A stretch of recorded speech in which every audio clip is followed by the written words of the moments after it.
Mirë mbrëma dhe përshëndetje. Unë jam Mesut Shabani, në podcastin Mesut Shabani. Miqtë e mi, po ju pëlqen, në fund bëni një subscribe. Sot është e njëjtë, data është 16 muaj 4 viti 2026, vit që po e lëm pas. Dhe ndodhit në Maqedoninë Perëndimore, posaçërisht Bloku shqiptar ka si urdhër nga VMRDP që të argëtojë popullatën për të larguar nga problemet e përditshmërisë së tyre të zblerur dhe të hidhur. Shqiptarët në Maqedoni kanë probleme për bukën, çmimet e larta, tatimet e mëdha, si dhe çdo gjë që ka të bëjë me EVN, botë në vete, ku edhe qeveria ka hise. Askush nuk mërzitet për shqiptarët në Maqedoninë Perëndimore. Kanë mbetur në suaza të vetvetes. Partitë politike kanë hallin e tyre, janë të kapura, të gjitha për një, nga Liameti deri te Vleni. Dhe po të mos ishin të kapura, ndyshe do kishin reaguar lidhur me autostradën, cilën e ka përcaktuar Bashkimi Evropian, se traseja e saj është Strug, Kërçov, Gostivar, Tetov, Shkup. Dhe ka dalur ministri i kulturës gjitha diçka tjetër, sot tash të vërësisht i thot diçka tjetër. Dhe a dini pse dalën në televizionin shqiptare, që duken se janë të mirë, hajti puthi. Së vjen barë. Së vjen barë e partive politike shqiptare. Asnjëra nuk reagon. Asnjëra. Jo që duhet ta ngrej vetveten se kam reaguar, por mbara, turp. Hani bukën e qytetarëve. Dhe asgjë nuk keni duke bërë. Gjithandej vlon Maqedonia nga budallakite e partneritetit shqiptar-VMRDP. Dhe kur thuash politikanëve se nuk është zero, pra hiç asnjë të drejtë shqiptarët nuk janë të gëzuar, si në kohën e BDI-s edhe tash. Se në kohën e BDI-s është drejtë e gëzuar edhe që nuk është me ligje para pa. Është hiç.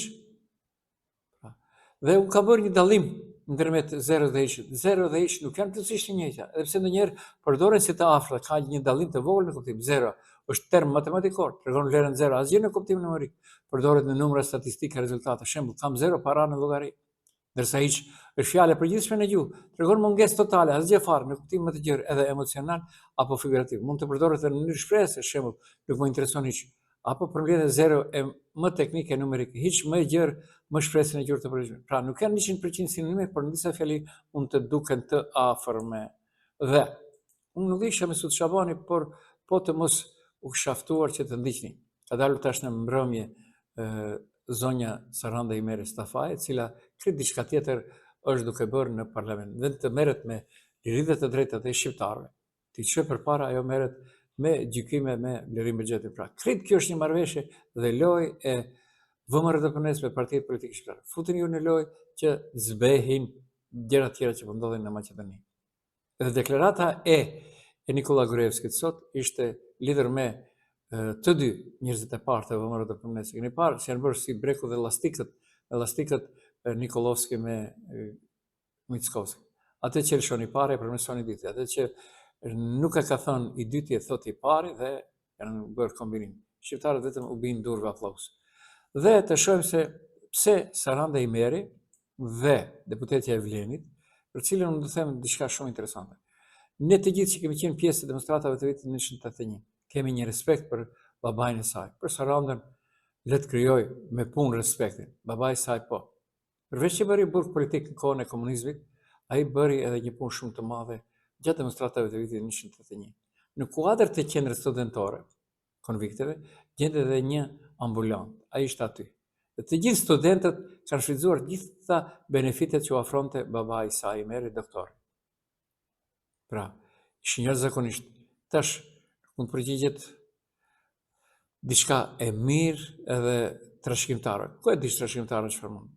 Ka kohë, le të tregoj me punë, dhe le të merret me çështje shqiptare, le të merret me çështje, shkon mbushi hundët. Nuk besoni, çfarë ndëgjon.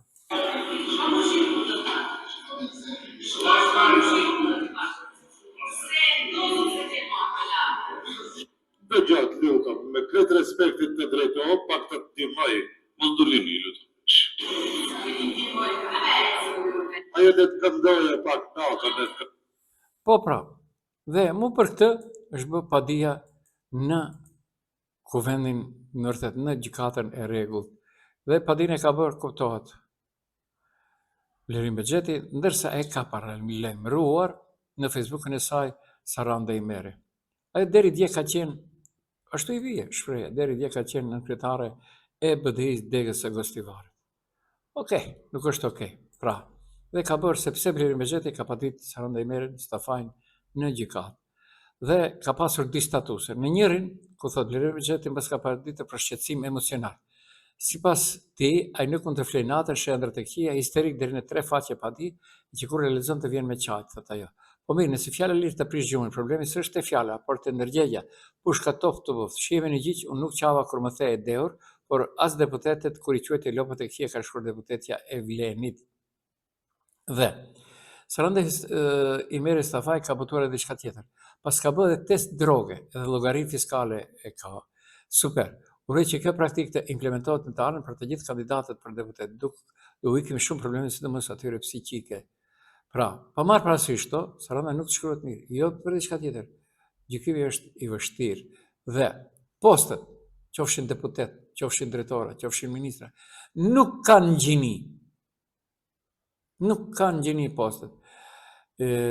Pra, vetëm në Maqedoni dhe në shumicën evropiane për të arritur barazia gjinore kanë bërë i 3, i 6, i 9 deputete kështu me radhë. Por një gjë të jeni sigurt, postet nuk kanë gjini. Nuk kanë gjini. Dhe normal se do të nështroni të gjitha kritike, as deputet. Për çka se e them, ka mund të jetë mashkull në vendin tënd. Përplasja me Saranda Imerit Stafaj dhe Vlerim Bexheti nuk është thjesht një debat i zakonshëm politik, është një shembull i qartë se si diskursi politik po zhvendoset nga argumentet e emocionit dhe nga kuvendi në gjykatë. Padia për shqetësim emocional ngre më shumë pikpyetje se sa përgjigje. Është kjo një përpjekje reale për të mbrojtur dinjitetin apo një strategji për të disiplinuar kundërshtarin politik? Në një shoqëri demokratike, figura publike duhet të përballojnë kritikë të ashpër, por kjo nuk do të thotë se çdo gjë është e pranueshme. Në një raund Saranda Imeri Stafaj po ndërton narrativën e saj si zë i lirë që sfidon establishmentin. Nga ana tjetër Vlerim Bexheti tenton të pozicionohet si mbrojtës i standardeve dhe etikës në politikë.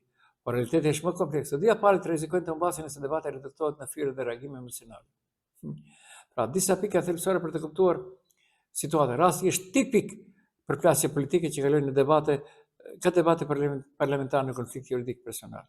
Pra, nga debati politik në çështje jetësore, shqetësimi emocional si bazë padije dhe liria shpresës si fyrje. Asnjëra nuk qëndron. Shohim se si do të reagojë gjykata. Unë jam më se sigurt se Saranda Imerit nuk i shkruhet mirë. Nuk i shkruhet mirë. Dhe për çdo tjetër e keni më gjatë tek telegram.mk, fyrët në kuvent, lotët në padi. Kush flet natën nga vërteta apo nga politika? Dini pse? Sepse në kuptimin e shpresës politikane, në rastin konkret, deputet, posti që mbani nuk ka gjeni, pra as akuzë nuk mba gjeni. Qëndron Saranda Imeri Stafaj, do zgjatet ky proces. Jeshtë sigurt. Jeshtë sigurt.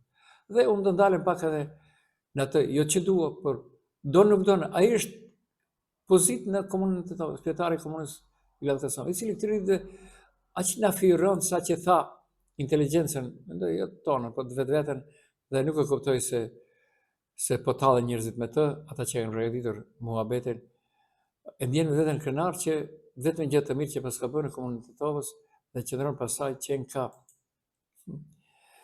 qenë ka puna e së më herët.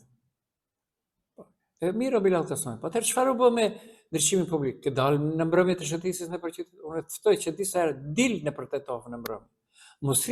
Mosri kafeneve dhe iki pak, liro pak nga shoku i ngushtë Adnan Azizi. Ai kërkon si ka muhabetet kohët e fundit. Ama kërkon. Bilal Kasami duhet të përgjigjet pse nuk ka kontroll institucional në ndryshimin publik. Tetova në rrugë të tëra në rësirë qytetarët paguajnë o Bilal, o merrni parët së bashku me firmën nga Shkupi. Komuna nuk reagon sidomos kur bëhet fjalë për një shërbim bazik, si është ndryshimi publik. Nëse komuna e Tetovës ka dhënë ndryshimin në koncesión një kompanie private, pra PPP, nga Shkupi, atëherë përgjegjësia nuk mbaron me dhënien e kontratës. O s'është puna. Aty fillon kontrolli. Kush do e kontrollojë atë? Kryetari Bilal Kasami dhe administrata komunale kanë detyrim ligjor që të monitorojnë zbatimin e kontratës, të verifikojnë nëse rrugët ndryshohen sipas standardeve, të penalizojnë kompanitë nëse nuk i përmbushin detyrimet. Nëse rrugë të tjera nuk ndryshojnë, këtë tregon një nga këto probleme, ose kompania nuk po e kryen punën si duhet, ose komuna nuk po bën mbikëqyrje efektive, ose kontrata është e dobët. Kjo çështje ka dhe dimension sigurie. Mungesa e ndryshimit rrit rrezikun për aksidente dhe kriminalitet dhe prek drejtpërdrejt jetën e qytetarëve. Në praktikë, në raste të tilla duhet disa hapa konkret. Publikimi i kontratës së koncesionit, transparenca, raportim publik periodik për performancën ekonomike dhe një linjë ankese për qytetarët. Ku e keni atë numrin kur raportohen rrugët apo çdo gjë tjetër që ka të bëjë me komunën?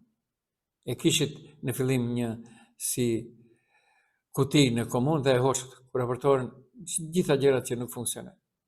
Sepse aty ishin njerëz i tutash që preken në ato letra. Inspektimi i terrenit dhe masa ndëshkues. Pra, obilat e samin, të to ka rrugë të tëra në errësirë. Çfarë të themi ne në përlagje që qend në për ato errësirë, çfarë nuk bëjnë? Pra, dil, nëse ju intereson faktografi, keni telegram.me me fotografi. Terë në rrugën nga Xhamia e Pashës në drejtim të Gustivanit. Terë. Dhe hiç, edhe sonte ishte një njëjta situatë. Hiç, kërkush s'ka pas ka shkruajtur me suti, pa punë e madhe. Po punë e madhe, palisësh për vërtet punë e madhe. Hiç nuk duhet merreni me mua, merreni me punën tuaj. Merrem unë me veten time, jo ju. Sepse as më keni rritur, as më keni ndikuar, as më keni paguar. Çdo gjë është.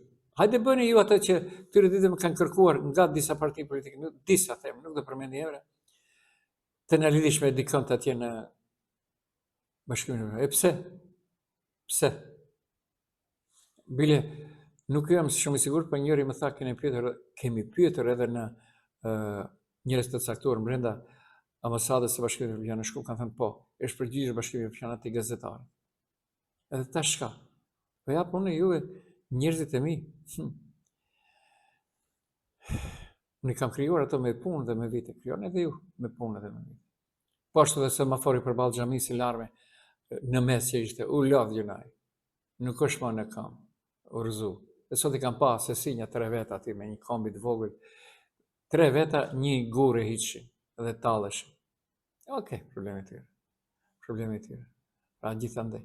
Por po ashtu ajo që më ka argëtuar mua personalisht është që avokati i shtetit Femi Stafa, dënohet në 15 të burg pas pranimit të fajsisë. Dhe e shihni se si punon shteti. Pranohet fajin që ne dalim se ja kemi ndjekur kriminalitetin brenda shtetit, pranohet fajin edhe dënojmë tipi problemi i madh, atë e din atë zgjedhjet e shumë kush. Po ashtu ka pasur protesta të studentëve që kanë punuar work and travel para dapit kundër tatimit për të ardhur nga jashtë. S'ka. Unë them, pa të thënë edhe që kanë punuar jashtë në Afganistan, kot e keni me dap, kot. Janë para që i menaxhon shteti tatimet, shteti. Ja shqetojnë nga tatimet. Po ku vendosen tatimet? Ja, sot doli dhe tha, Nikolovski dhe u lavdruar 175 milion euro kemi dhënë për vazhdimin e trases Kërçov-Ohër. Inshallah nuk e bëjnë se thonë, tyre e bëjnë trasen Kërçov-Ohër edhe për trasen e korridorit 8. Nuk është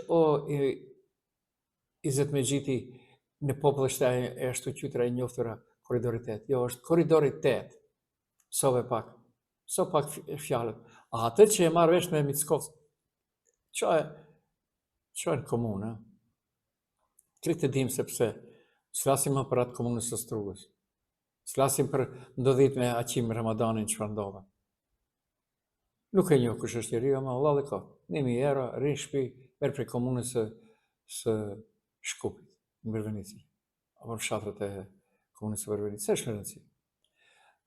Ish ministre, ish deputetja, tash kryetare e shtetit, Siljanovska, ka qenë te Erdogani sonte. Dhe mendoni se Erdogani ka thënë, hame Siljanovska duhen parë, jo. Ka tërhekur muhabetin vargë e vi për shumë çështje në Maqedoni. Me kë është Maqedonia? Inshallah nuk është. Inshallah është e Turqia. Inshallah. Dhe. Aksioni madh policor në të to, kapet sasi e madhe e drogës. Më në fund të inshallah, në blokun 70. Lajmë, por asnjëherë policjanët e to nuk bënë ide se janë kapur. A dini pse se në 2024, merrni me njerëz. Raporti i Ministrisë së Punëve të Brendshme të Maqedonisë bën për tetovën për vitin 2024. Janë kapur rreth, s'm kapni saktë, më as 400 gram drogë gjithë vitin. 400 gram drogë gjithë vitin. Kjo është turpje më e madhe. Mos punë, nuk e di. Dhe për atë kur thonë se 80% e policëve nuk kanë marrë certifikatën nga ANB-ja, më duket po. Ka aty diçka. Jo në Tetov, përgjithësi 80%, plus edhe Tetova. Okej, nuk është okej, por unë këtu ju përshëndes, dëgjohemi nesër mbrëma. Nëse ju ka pëlqyer, bëni një subscribe, nëse jo, prapë dëgjohemi nesër mbrëma.